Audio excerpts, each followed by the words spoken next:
السلام علیکم ورحمۃ اللہ وبرکاتہ۔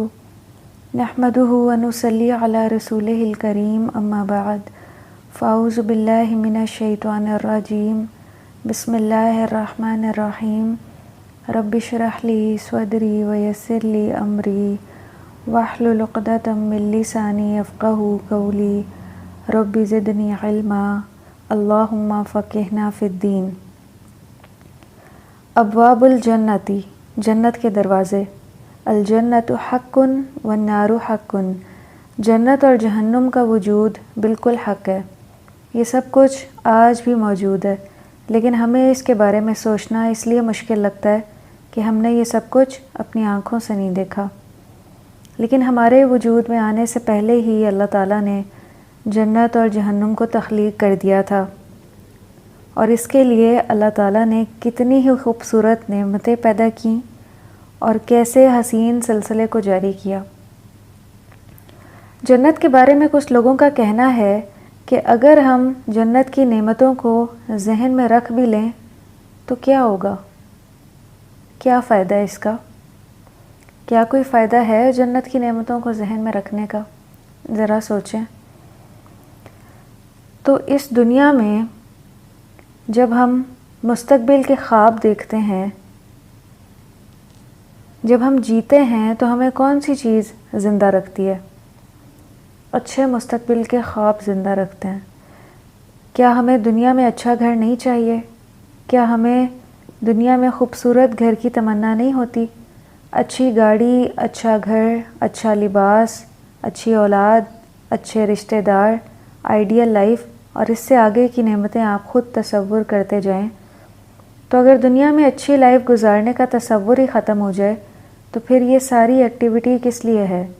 یہ سب کوششیں اس لیے ہیں کہ ہر ایک اچھی زندگی جینا چاہتا ہے۔ لیکن دنیا کے گھر، دنیا کی زندگی کیسی ہے؟ کچھ عرصے کے لیے اگر ایک چیز میسر ہے تو بھی دل میں ایک دھڑکا لگا ہوا ہے، ایک خوف ہے۔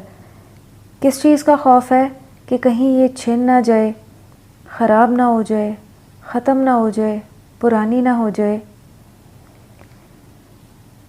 اپنی طرف سے جتنی بھی کوششیں کر لیں، لیکن ان خدشات سے نجات نہیں پا سکتے ہم۔ اور جنت کیسی جگہ ہے جہاں کوئی خدشہ نہیں ہوگا، نہ کچھ چھنے گا، نہ کچھ خراب ہوگا، نہ ہی کسی بھی اعتبار سے اس کے پرانا ہونے کا کوئی خدشہ ہوگا۔ وہاں تو مزاج کے مطابق نت نئی تبدیلی، نت نئے سلسلے ہوں گے، مناظر بدلیں گے، ایک سے ایک خوبصورت منظر ہوگا۔ دنیا میں جب بھی ہم کسی حسین جگہ کا تصور کرتے ہیں تو بہت ہی خوبصورت گارڈن یا پارک کا تصور ذہن میں آتا ہے۔ اسی طرح گھروں کے ساتھ یا اندر آؤٹ ڈور جگہ انتہائی خوبصورت ہو، اس میں اچھی خوبصورت اور بہترین گھاس لگوانے کی خواہش ہوتی ہے۔ اسی طرح اس کی فلاور ڈیکوریشن کا اہتمام ہوتا ہے۔ انسان جتنی بھی خوبصورت جنت بنانا چاہے دنیا میں، جتنا بھی اس کے لیے ایفرٹ کرنا چاہے، کہاں تک ممکن ہے؟ کہاں تک یہ کوشش اور اسٹرگل ممکن ہے؟ اللہ تعالیٰ کی جانب سے ایک آواز آئے گی، ایک جھٹکا، اور سب کچھ چھڑا دے گا وہ۔ اور وہ جھٹکا کون سا ہے؟ موت کا جھٹکا۔ اور کسی کو خبر نہیں کہ بے شک اس کے لیے وہ کل ہی ہو۔ تو اصل میں ہم اس دنیا کو ہی جنت بنانا چاہتے ہیں۔ ہماری ساری کوششیں محض اس دنیا کے لیے ہیں۔ تو اس کے بعد کیا ہے؟ ساری آسائشیں، ساری دلچسپیاں، سب کچھ اسی جہان میں دوسروں کے لیے رہ جائے گا، اور انسان اس دنیا سے کوچ کر کے اس فانی دنیا سے ہمیشہ کے لیے چلا جائے گا۔ یہ ہے زندگی اور اس کی حقیقت۔ اور دنیا میں یہ جو دھڑکا لگا رہتا ہے ہر وقت، ایک خوف طاری ہوتا ہے۔ یہ کیوں ہے؟ اس کا ذکر اللہ سبحانہ و تعالیٰ نے بھی کیا ہے سورہ رحمان کی آیت نمبر 26 میں۔ کل من علیہا فان، ہر وہ چیز جو زمین پر ہے وہ فنا ہونے والی ہے، لیکن جنت کبھی فنا ہونے والی نہیں۔ جنت کی نعمتیں بھی چھننے والی نہیں۔ جنت ایک ایسی جگہ ہے جو قائم ہے، جو ہمیشہ آباد رہے گی، کبھی چھنے گی نہیں۔ اللہ سبحانہ و تعالیٰ فرماتے ہیں سورۃ البینہ میں، ہم فیہا خالدون، وہ اس میں ہمیشہ رہیں گے۔ ہر چیز انسان کے لیے وافر مقدار میں وہاں پر موجود ہوگی، جیسا چاہیں، جس انداز کا چاہیں، وہ سب کچھ وہاں مہیا کیا جائے گا۔ جب جنت کی نعمتیں لازوال ہیں تو کیوں نہ پھر ان کا تصور کیا جائے اور ان کی خواہش کی جائے، اور اس سے بڑھ کے اس کے لیے کوشش بھی کی جائے، کیونکہ جنت بغیر کوشش کے نہیں ملے گی۔ جنت جیسی نعمت کا جب انسان کے ذہن میں تصور آتا ہے تو دل چاہتا ہے کہ کاش میں وہاں پہنچ جاؤں۔ تو پھر کتنی ضرورت ہے کہ ہم اس جنت کے بارے میں جانیں جس کا ہم اپنے ذہن میں تصور باندھ لیتے ہیں۔ ہم جو کچھ دیکھتے ہیں ذہن میں اس کی ایک پکچر بنتی ہے، جو کچھ سنتے ہیں اس کے بارے میں ایک تصور قائم ہوتا ہے، جو کچھ اس جہان میں موجود ہے اس کا تصور قائم کرنا تو ہمارے لیے بہت آسان ہے، کیونکہ یہ تمام چیزیں ہمارے سامنے ہیں، ہم روز دیکھتے ہیں۔ لیکن جو اس جہان میں موجود ہی نہیں، ہم نے کبھی دیکھا ہی نہیں، تو ہم اس کا تصور کیسے کر سکتے ہیں؟ اس کا تصور پھر کیا ہے؟ انتہائی مشکل ہے۔ مثلاً آج ہم یہاں بیٹھ کے جنت کا تصور کرنا چاہیں تو کیسے کریں گے؟ اللہ کی کتاب اور نبی صلی اللہ علیہ وسلم کا کلام ہمیں بتاتا ہے کہ وہ کیسی ہے، لیکن جیسے ہی ہم اس محفل سے باہر نکلیں کچھ دیر تو وہ تصور ذہن میں رہے گا، پھر ختم ہو جائے گا۔ تو ہمارے ذہن کی جو فائلز ہیں وہ بڑی جلدی ڈیلیٹ ہو جاتی ہیں، بہت جلدی ہم سب کچھ بھول جاتے ہیں۔ اس لیے یہ باتیں ایسی ہیں جن کو بار بار دہرانے، بار بار ذہن میں رکھنے کی ضرورت ہے۔ کون سی باتیں؟ محض جنت نہیں، اپنے انجام کو، ہمارے زندگی کے مقصد کو، ہم یہاں کیوں بھیجے گئے ہیں، جنت کو، جہنم کو، اپنے اعمال کی پیشی کو، اور اسی طرح دوسرے وہ سارے مقامات جن سے ہمیں گزرنا ہے، ان کے بارے میں ذہن میں رکھنے کی ضرورت ہے۔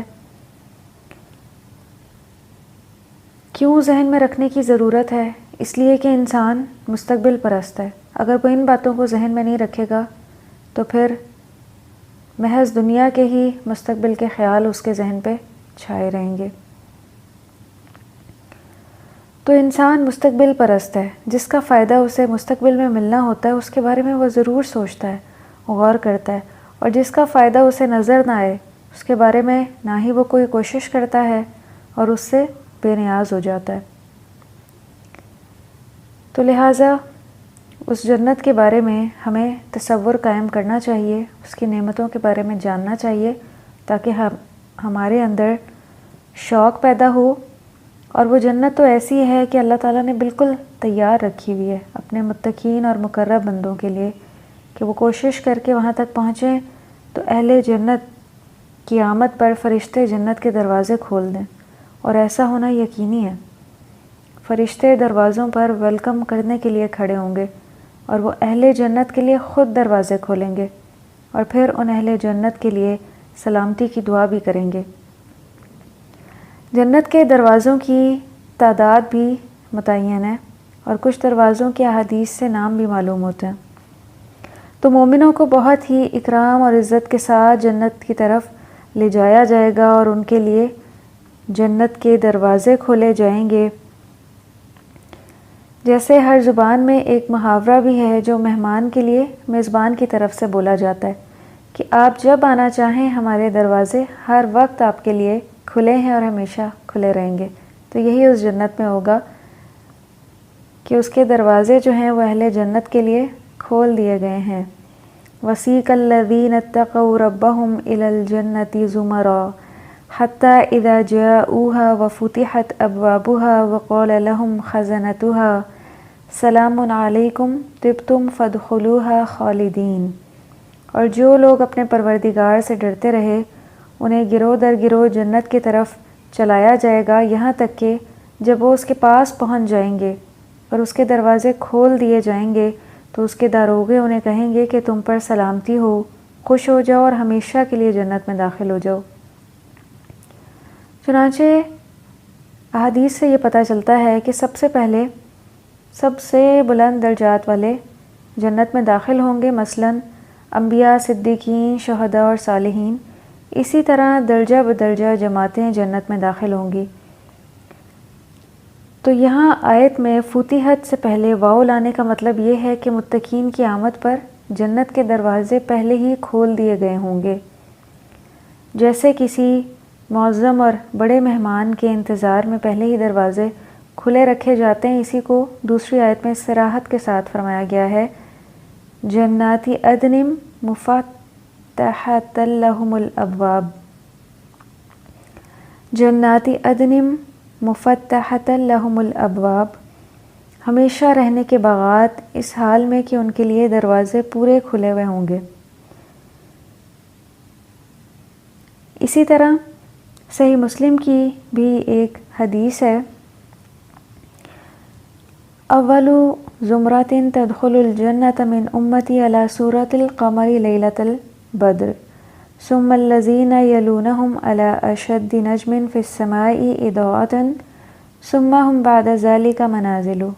یہ صحیح مسلم کی حدیث تھی کہ میری امت کی پہلی جماعت جو جنت میں داخل ہوگی ان کے چہرے 14ویں کے چاند کی طرح ہوں گے، پھر جو ان کے بعد جائیں گے وہ آسمان کے سب سے زیادہ روشن ستارے کی طرح ہوں گے، پھر اس کے بعد ان کے مختلف مراتب ہوں گے۔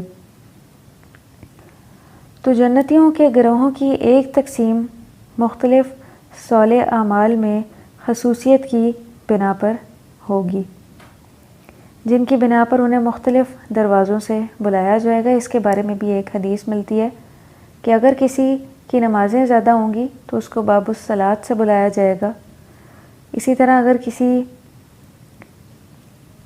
کے روزے زیادہ ہوں گے یا کوئی جہاد میں بہت بڑھنے والا ہوگا تو ان کے بھی اسپیسیفک دروازے ہوں گے اور وہاں سے ان کو پکارا جائے گا۔ جیسا کہ ایک حدیث ہے، حضرت ابو ہریرہ رضی اللہ عنہ بیان کرتے ہیں کہ نبی صلی اللہ علیہ وسلم نے فرمایا، من انفق زوجین من شیء من الاشیاء فی سبیل اللہ دعی من ابواب یعنی الجنۃ یا عبداللہ ھذا خیر، فمن کان من اہل الصلاۃ دعی من باب الصلاۃ ومن کان من اہل الجہاد دعی من باب الجہاد ومن کان من اہل الصدقۃ دعی من باب الصدقہ ومن کان من اہل الصیام دعی من باب الصیام وباب الریان۔ فقال ابو بکر ما علی ھذا الذی یدعى من تلک الابواب من ضرورۃ وقال هل يدعى منها كلها احد یا رسول اللہ صلی اللہ علیہ وسلم؟ قال نعم وارجو ان تكون منهم یا ابا بکر۔ یہ صحیح بخاری کی حدیث تھی کہ جو شخص کسی چیز کا ایک جوڑا اللہ کے راستے میں خرچ کرے گا اسے جنت کے دروازوں سے بلایا جائے گا کہ اے اللہ کے بندے یہ خیر ہے، یہاں سے داخل ہو جاؤ۔ تو جو شخص نماز والوں میں سے ہوگا اسے نماز کے دروازے سے بلایا جائے گا، جو جہاد والوں میں سے ہوگا اسے جہاد کے دروازے سے بلایا جائے گا، اور جو صدقہ والوں میں سے ہوگا اسے صدقے کے دروازے سے بلایا جائے گا، اور جو روزے والوں میں سے ہوگا اسے روزے کے دروازے سے بلایا جائے گا۔ تو حضرت ابو بکر صدیق رضی اللہ عنہ نے پوچھا کہ یا رسول اللہ، کسی کو ان تمام دروازوں سے بھی بلایا جائے گا؟ ان کا آپ نیکیوں کا شوق دیکھیے اور رغبت دیکھیے کہ ایسا بھی کوئی خوش قسمت ہوگا جس کو ان تمام دروازوں سے بلایا جائے؟ تو آپ صلی اللہ علیہ وسلم نے فرمایا ہاں، اور میں امید کرتا ہوں کہ اے ابو بکر تم بھی انہی میں سے ہوگے۔ تو یہاں پہ جنت کے دروازوں کا نام ذکر ہے، باب الصلاۃ، باب الجہاد، باب الصدقہ، باب الصیام، باب الریان۔ تو خصوصیات کے لحاظ سے اہل جنت کو دروازوں سے پکارا جائے گا، اور ایک حدیث سے پتہ چلتا ہے کہ جنت کے 8 دروازے ہوں گے جن پر فرشتے بھی مقرر ہوں گے، جس سے اہل جنت کو پکارا جائے گا۔ فی الجنت 8 ابواب فیہا باب یسمی الریان لا یدخلہ الا الصائمون۔ نبی صلی اللہ علیہ وسلم نے فرمایا کہ جنت کے 8 دروازے ہیں، ان میں سے ایک دروازے کا نام ریان ہے جس سے داخل ہونے والے صرف روزے دار ہوں گے۔ یہ صحیح بخاری کی 3257 حدیث ہے، اور یہ تمام دروازے لوگوں کے اعمال کے مطابق تقسیم کیے گئے ہیں۔ جو باکثرت نمازیں پڑھتا ہوگا وہ باب الصلاۃ سے داخل ہوگا، جو کثرت سے روزے رکھتا ہوگا اسے باب الریان سے بلایا جائے گا، وہاں سے دعوت دی جائے گی، اور جنتیوں کو اپنے گھر کا راستہ بھی معلوم ہوگا۔ صرف ایسا نہیں کہ ان کو جنت کے دروازوں سے بلا کے بس پھر آگے گائیڈنس نہیں ہوگی۔ ایک حدیث سے پتہ چلتا ہے جنتیوں کو اپنے گھر کا راستہ بھی معلوم ہوگا جنت میں داخل ہونے کے بعد۔ بخاری کی ایک حدیث ہے کہ مومن جب آگ سے گزر جائیں گے تو انہیں جنت اور جہنم کے درمیان ایک پل پر روک لیا جائے گا، تو وہ ایک دوسرے سے ان زیادتیوں کا بدلہ لیں گے جو ان کے درمیان دنیا میں ہوئیں، حتیٰ کہ جب وہ خوب پاک صاف کر دیے جائیں گے تو انہیں جنت میں داخلے کی اجازت دی جائے گی۔ پاک صاف کس طرح سے ہوں گے؟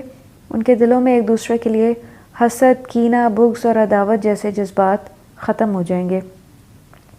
تو اس ذات کی قسم جس کے ہاتھ میں محمد صلی اللہ علیہ وسلم کی جان ہے، ان میں سے ہر ایک کو اپنے گھر کا راستہ اس سے زیادہ معلوم ہوگا جتنا اسے دنیا میں اپنے گھر کا راستہ معلوم تھا۔ سبحان اللہ، دنیا میں ہم میں سے ہر ایک کو اپنے گھر کا راستہ معلوم ہوتا ہے اور بہت اچھی طرح معلوم ہوتا ہے۔ تو نبی صلی اللہ علیہ وسلم نے کیا فرمایا کہ جنت میں اس سے بھی زیادہ جتنا کسی کو دنیا میں اپنے گھر کا راستہ معلوم ہوتا ہے، جنت میں اس سے بھی زیادہ اپنے گھر کا راستہ معلوم ہوگا ہر ایک کو۔ تو یہ بھی اس جنت کی خوبی ہے کہ اہل جنت کو اپنے گھروں کا پتہ ہوگا اور ہر ایک اپنے گھر کو پہچانتا ہوگا۔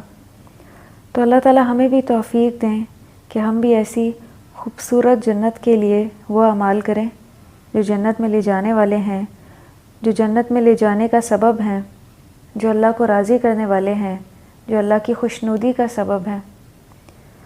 اللہ تعالی ہمیں بھی اس دنیا میں رہتے ہوئے اس جنت کا، اس کی نعمتوں کا اور اس کے اعمال کا شوق دل میں ڈال دیں کہ ہم اس کے لیے کوشش کرنے والے بن جائیں۔ اللہم آمین۔ وآخر دعوانا ان الحمد للہ رب العالمین۔ سبحانک اللہم و بحمدک، نشہد ان لا الہ الا انت، نستغفرک و نتوب الیک۔ والسلام علیکم ورحمۃ اللہ وبرکاتہ۔